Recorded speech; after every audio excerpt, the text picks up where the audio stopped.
Occasion ఏదైనా location ఎక్కడైనా తెలుగువారి వేడుక అంటే ఆలివ్ మిఠాయి ఉండాల్సిందే. యుద్ధం చేయాల్సిన పని లేదు. యుద్ధం చేస్తామని హెచ్చరిస్తే చాలు పాకిస్తాన్కి ప్యాంటు తడిసిపోతుంది. పహల్గామ్ దాడి తర్వాత ప్రధాని మోదీ చేసిన వ్యాఖ్యలు, ప్రభుత్వం తీసుకున్న నిర్ణయాలు పాకిస్తాన్ను ఉక్కిరి బిక్కిరి చేస్తున్నాయి. యుద్ధానికి సిద్ధమంటూ పైకి గాంభీర్యాన్ని ప్రదర్శిస్తూనే లోపల మాత్రం వణికిపోతుంది.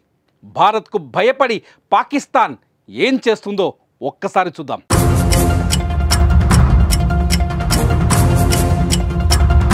పహల్గామ్లో ఉగ్రదాడి పాకిస్తాన్ పని అని భారత్ చాలా స్పష్టంగా చెప్పింది. ప్రపంచ దేశాలన్నింటికీ అర్థమయ్యేలా చెప్పింది. అదేంటో తెలుసా? ఫస్ట్ సింధు జలాల ఒప్పందాన్ని రద్దు చేసింది. 1960లో సింధు జలాల ఒప్పందం జరిగింది. రక్తం నీళ్లు రెండూ ఒకే చోట ప్రవహించలేవు అంటూ ప్రధాని మోదీ చేసిన వ్యాఖ్యలు పాకిస్తాన్కు ఎవ్వరూ ఊహించని శిక్ష వేశాయి. పాకిస్తాన్ భూభాగం దాదాపు 80% సింధు జలాలపైనే ఆధారపడింది. సింధు జలాల నిలిపివేతతో పహల్గామ్ కుట్ర పాకిస్తాన్దే అని ప్రపంచానికి మరోసారి చాటి చెప్పినట్టయింది.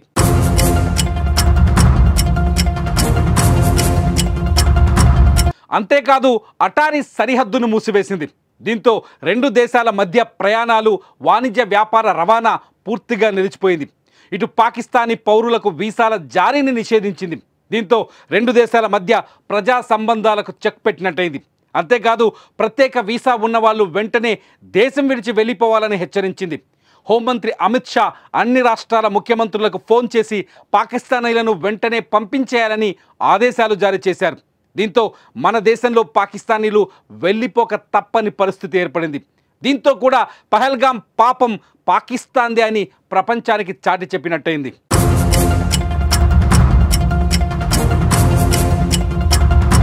మరోవైపు ఇస్లామాబాద్లో ఉన్న భారతీయ హైకమిషన్ను మూసివేసింది. సేమ్ టైం పాకిస్తాన్లో ఉన్న దౌత్యవేత్తలను వెనక్కి రప్పించాలని నిర్ణయించింది. అదే సమయంలో ఇటు భారత్లో ఉన్న పాకిస్తాన్ సైనిక సలహాదారులను పర్సోనా నాన్ ట్రాగా ప్రకటించారు. వారిని దేశం విడిచి వెళ్ళిపోమ్మని ఆదేశించారు. దీంతో పాకిస్తాన్ను ప్రపంచ దేశాల ముందు దోషిగా నిలబెట్టినట్టయింది.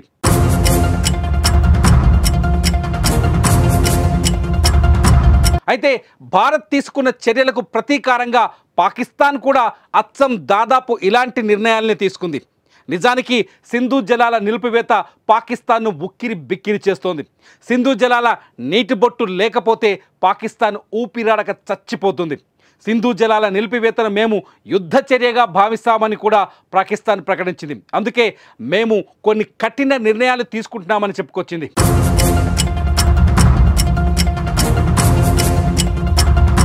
పాకిస్తాన్ ప్రకటించిన కఠిన నిర్ణయాల్లో మొట్టమొదటిది వాఘా సరిహద్దును తక్షణమే మూసివేయటం. భారత్ అటారీ సరిహద్దును మూసివేస్తే పాకిస్తాన్ వాఘా సరిహద్దును మూసివేసింది. ఇప్పటికే పాకిస్తాన్లో ప్రవేశించిన భారతీయులంతా ఏప్రిల్ 30లోగా దేశం విడిచి వెళ్ళిపోవాలని చెప్పింది. అచ్చం భారత్ చెప్పినట్టే. సిక్కు యాత్రికులకు తప్ప మిగతా వారందరికీ సార్క్ వీసాలన్నింటినీ రద్దు చేస్తున్నట్టు ప్రకటించింది. అంతేకాదు పాకిస్తాన్లోని భారత రాయబార కార్యాలయంలో ఉన్న భారత సైనిక, నౌకాదళ, వైమానిక దళ సలహాదారుల పోస్టులను రద్దు చేసింది. వారిని కూడా పాకిస్తాన్ విడిచి వెళ్ళిపోవాలని ఆదేశించింది. ఇస్లామాబాద్లో ఉన్న భారత రాయబార కార్యాలయం సిబ్బందిని 30కి తగ్గించింది. భారతదేశానికి చెందిన భారతీయులు నడిపించే విమానయాన సంస్థలను పాకిస్తాన్ గగనస్థలంలోకి అనుమతించబోమని చెప్పింది. భారత్తో అన్ని రకాల వాణిజ్య సంబంధాలను నిలిపివేసింది. అంతేకాదు భారత్ నుంచి పాకిస్తాన్ మీదుగా జరిగే వాణిజ్య కార్యకలాపాలను కూడా ఆపేసింది.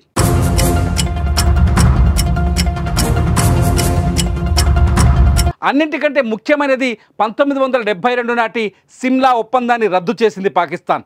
1971 యుద్ధ కాల్పుల విరమణ సమయంలో ఈ ఒప్పందం జరిగింది. ఈ ఒప్పందం ప్రకారం రెండు దేశాల్లో ఏ దేశము ఏకపక్షంగా వ్యవహరించి శాంతికి భంగం కలిగించవద్దు.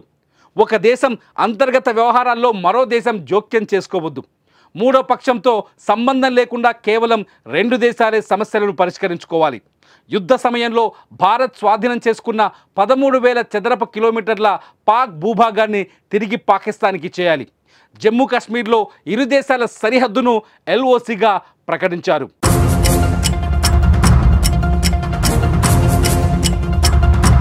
పాకిస్తాన్ సిమ్లా ఒప్పందాన్ని రద్దు చేసుకుంటే కొన్ని దుశ్చర్యలకు పాల్పడే అవకాశం కలుగుతుంది. కశ్మీర్ అంశాన్ని అంతర్జాతీయ అంశంగా మార్చే ప్రయత్నం చేస్తుంది. కశ్మీర్ వివాదంలో మూడో పక్షాన్ని జోక్యం చేసుకునేలా చేయొచ్చు. అంటే ఐక్యరాజ్య సమితి లేదంటే చైనాని రంగంలోకి దించొచ్చు. అంతేకాదు ఎల్ఓసికి కట్టుబడాల్సిన అవసరం ఉండదు. నిజానికి ఇప్పటికే పాకిస్తాన్ ఎల్ఓసిని ఉల్లంఘిస్తూ వస్తోంది. పదే పదే కాల్పులు జరుపుతూనే ఉంది. సిమ్లా ఒప్పందంతో ఇవి మరింత జరిగే అవకాశం ఉంది. అంతేకాదు భారత్ నుంచి అమెరికా లేదంటే ఇంగ్లాండ్ దేశాలకు వెళ్లే విమానాలు పాకిస్తాన్ గగన స్థలం నుంచి ప్రయాణించలేవు. ఫలితంగా విమాన ప్రయాణాలపైన ప్రభావం పడే అవకాశం ఉంది.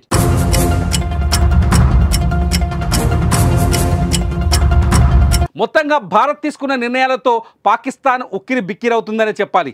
ఏ క్షణమైన యుద్ధం జరగొచ్చనే ఆలోచనతో ఉంది పాకిస్తాన్. ఇప్పటికే సరిహద్దుల్లో సైన్యాన్ని తరలిస్తోంది. యుద్ధ విమానాల్ని మోహరిస్తోంది. కరాచీ నుంచి లాహోర్, రావల్పిండికి యుద్ధ విమానాల్ని తరలిస్తున్నట్టు తెలుస్తోంది. పాకిస్తాన్ సరిహద్దుల్లో యుద్ధ ట్యాంకులు, నిఘా, సైన్యం రవాణా విమానాలను పంపుతోంది. దీంతో భారత్ ఏ క్షణానైనా యుద్ధానికి దిగుతుందని పాకిస్తాన్ భావిస్తోంది. రెండు దేశాల మధ్య దౌత్య సంబంధాలు పూర్తిగా క్షీణించడం, రెండు దేశాల మధ్య బోర్డర్లు పూర్తిగా మూతబడ్డంతో భారత్ పాకిస్తాన్ మధ్య ఉద్రిక్తత ఏర్పడడంతో పాకిస్తాన్ పైకి బెదిరిస్తున్నట్టుగా కనిపిస్తున్న లోపల మాత్రం యుద్ధ భయంతో వణికిపోతున్నట్టు అర్థమవుతోంది.